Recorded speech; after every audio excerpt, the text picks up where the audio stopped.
Hi, Jason Knott with CE Pro, and today we are talking about the hottest category in the channel right now, which is lighting. I'm in particular outdoor lighting, and with me is Ryan Jaso, founder of Lighting Boss. Hey, Ryan. Hey, Jason. Thanks for having me today. Thanks for joining me today. So, for people who don't know, tell us a little bit about Lighting Boss.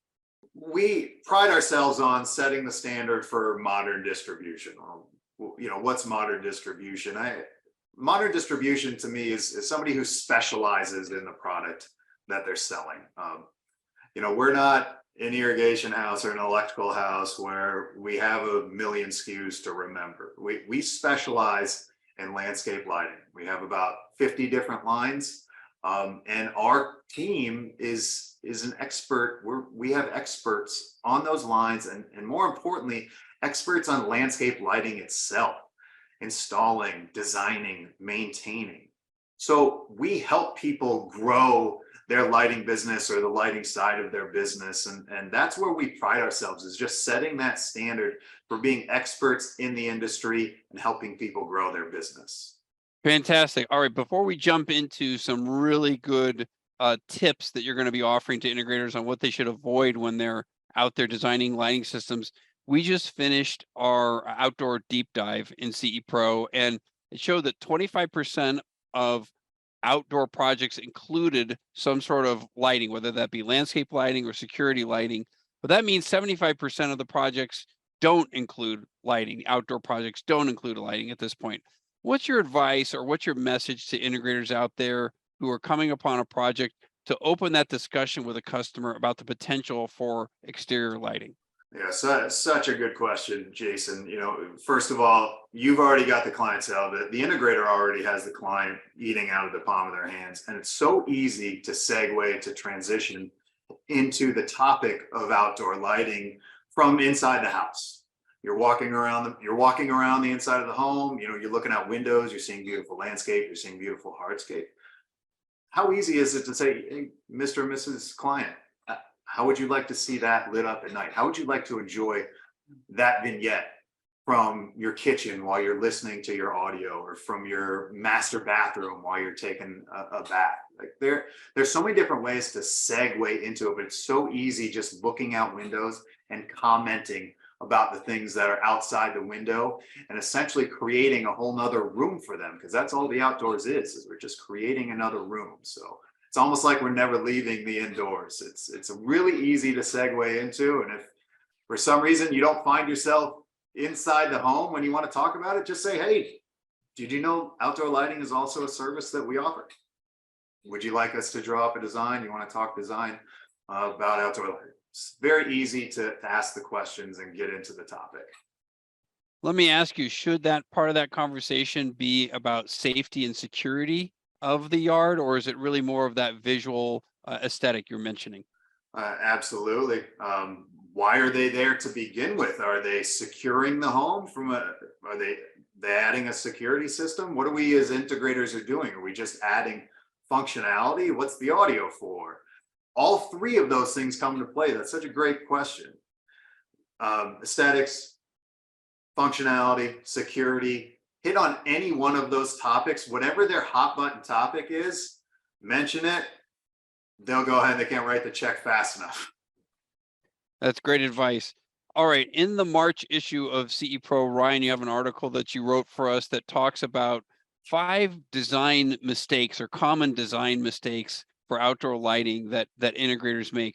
Tell us a little bit about those, and what are these mistakes that integrators should be looking to avoid? Well, the problem that I see with a lot of people getting into landscape lighting when they're first starting, they don't have the proper guidance. So many of their designs feel really flat to me. There's no depth, there's no dimension, there's no intrigue. And there are a few different ways that you can go about creating that.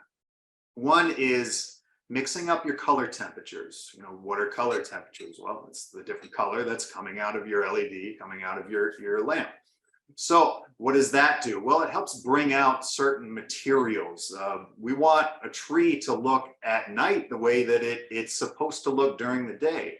Well, if you take a Japanese maple, you know, for example, you may not want to hit that Japanese maple with the exact same color temperature that you're hitting the house with. You know, there's some reds in there and you want to bring those reds out.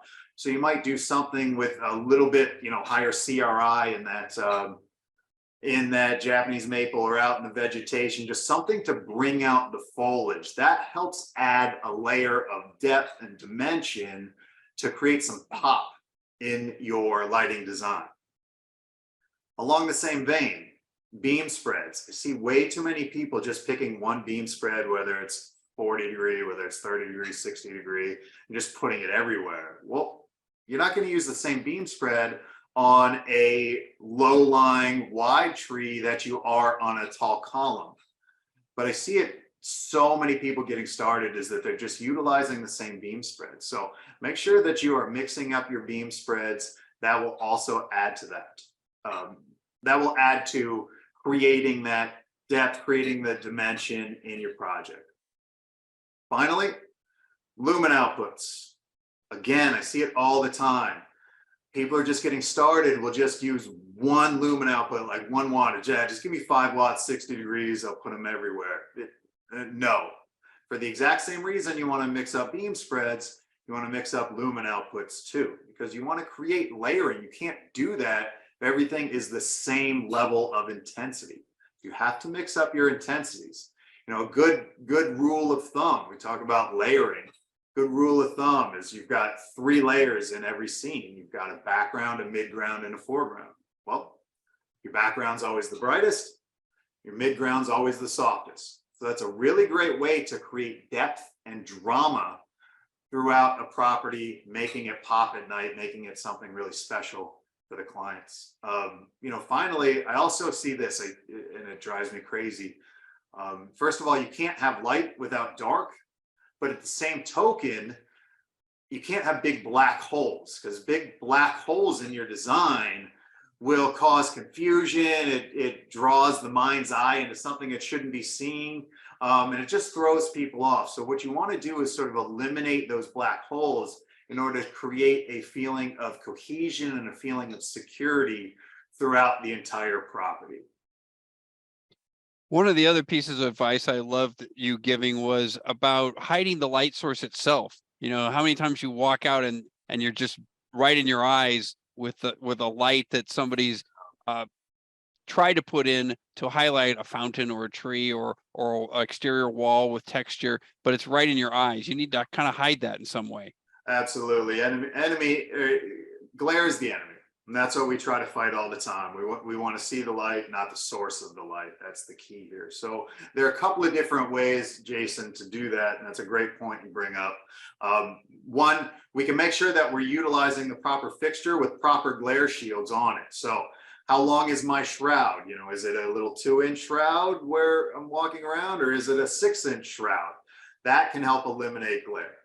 You can also put in hex louvers. So little, you know, square looking louvers inside the lenses. That helps minimize some glare too.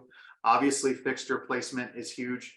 But what you'll see so often is that so many people don't use enough fixtures, and that causes glare too, because they'll try to light something up with a fixture that just isn't positioned correctly. They'll try to light up 2 or 3 things with one fixture.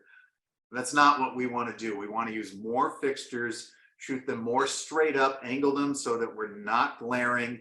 And that also helps create that cohesion in the design.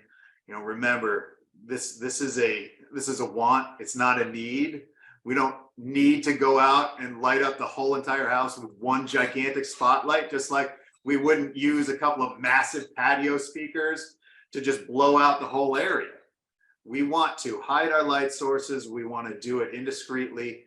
They say go gentle into that good night, and that's the way we do it. More light sources, lower lumen outputs. That helps eliminate glare. That helps create depth, drama, and just something magical for your clients. Fantastic advice. So if an integrator wants to find out more about design tips that you just mentioned, and maybe some of the product line that you have at Lighting Boss, where should they go? Lighting-boss.com actually have putting together a video training platform as we speak. So we're expecting that to be done probably second quarter.